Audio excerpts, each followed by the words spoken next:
Hello बच्चों, मैं हूँ मीनाक्षी और हमारे चैनल स्टडी लाइफ 21 में आपका स्वागत है। तो इस वीडियो में मैं आपको क्लास 10th का चैप्टर फर्स्ट सूरदास के पदों को पढ़ाऊंगी। तो इससे पहले मैंने इस चैप्टर के पहले पद को पहली वीडियो में पढ़ा दिया है। अब मैं इस वाले पद को आपको पढ़ाने जा रही हूँ, तो कृपया ध्यान दें। अविगत गति कछु कहत न आवे, जो गूंगे मीठे फल को रस अंतर्गत ही भावे। परम स्वाद सबहि सुनिरंतर अमित तोष उपजावे। मन वाणी को अगम अगोचर, सो जाने जो पावे। रूप रेख गुण जाति जुगति बिनु, निरालंब कित धावे। सब विधि अगम विचार ही ताते, सूर सगुन पद गावे। तो सूरदास जी ने इस पद में निर्गुण ब्रह्मा को सभी प्रकार से अगम्य जानकर सगुण ईश्वर का गुणगान किया है। अगम्य मतलब जिसका ना तो कोई स्वरूप होता है, मतलब निराकार ब्रह्मा। तो अविगत गति कछु कहत न आवे, अविगत मतलब जिसका कोई आकार ना हो, अर्थात निराकार।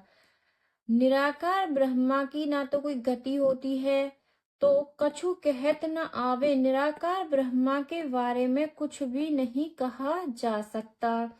जो गूंगे मीठे फल को रस, तो सूरदास जी कहते हैं कि जिस प्रकार से गूंगा व्यक्ति मीठे फल का आनंद या उसकी मिठास का आनंद अपने हृदय, अंतर्गत मतलब हृदय, अपने हृदय में ही अनुभव करता है। परम स्वाद सबहि सुनिरंतर, और सूरदास जी कहते हैं कि उसी प्रकार से निर्गुण ब्रह्मा की भक्ति का जो परम आनंद है वह निरंतर ही लेता रहता है। अंदर ही अंदर मतलब अंदर ही अंदर परम आनंद लेता रहता है। अमित तोष उपजावे, और उसकी भक्ति से उसे संतोष भी प्राप्त होता है। मन वाणी को अगम अगोचर, तो सूरदास जी कहते हैं कि निर्गुण ब्रह्मा मन और वाणी से परे है। अगम अगोचर मतलब जो इंद्रियों से भी परे है, इंद्रियों के भी समझ में नहीं आते हैं।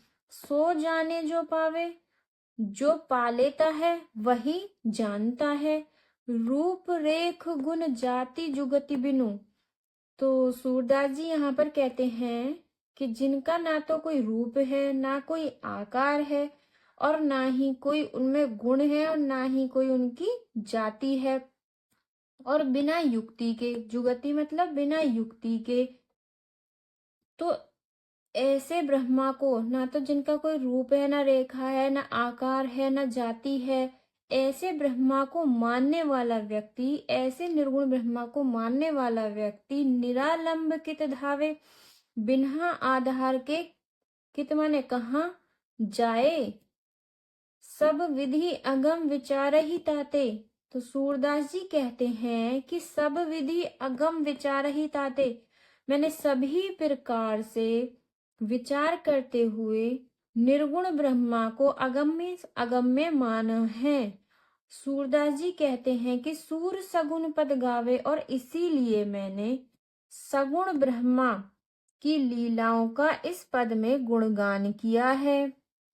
तो हम इस पद का दोबारा से रिवीजन कर लेते हैं ताकि आपको बहुत अच्छे से ये समझ में भी आए और यही की यही याद भी हो जाए।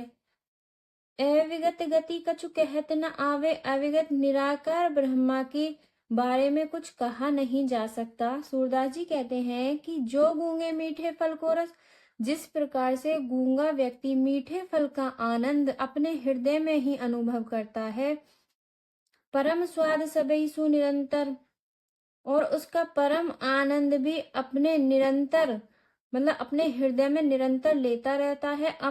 अमित तोष उपजावे, और वह उसे संतोष भी प्राप्त करता है, लेकिन फिर भी वह उसका गुणगान बाहर नहीं कर पाता। मन वाणी को अगम अगोचर, तो सूरदास जी कहते हैं कि निर्गुण ब्रह्मा जो होते हैं वह मन और वाणी से परे होते हैं, इंद्रियों से परे होते हैं। सो जाने जो पावे, सूरदास जी कहते हैं कि जो जानता है, जो पा लेता है वही जानता है। रूप रेख गुण जाति जुगति बिना।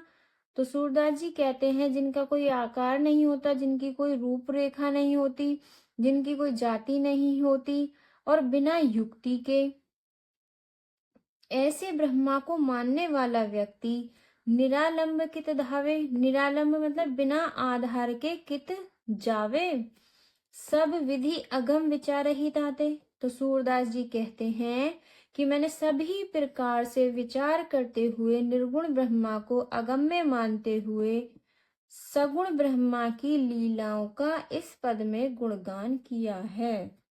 धन्यवाद बच्चों। अगर आपको मेरी वीडियो बहुत पसंद आई हो या आपको यह पद बहुत अच्छे से समझ में आया हो तो कृपया मेरी वीडियो को लाइक एंड सब्सक्राइब कीजिए एंड शेयर कीजिए। Thank you.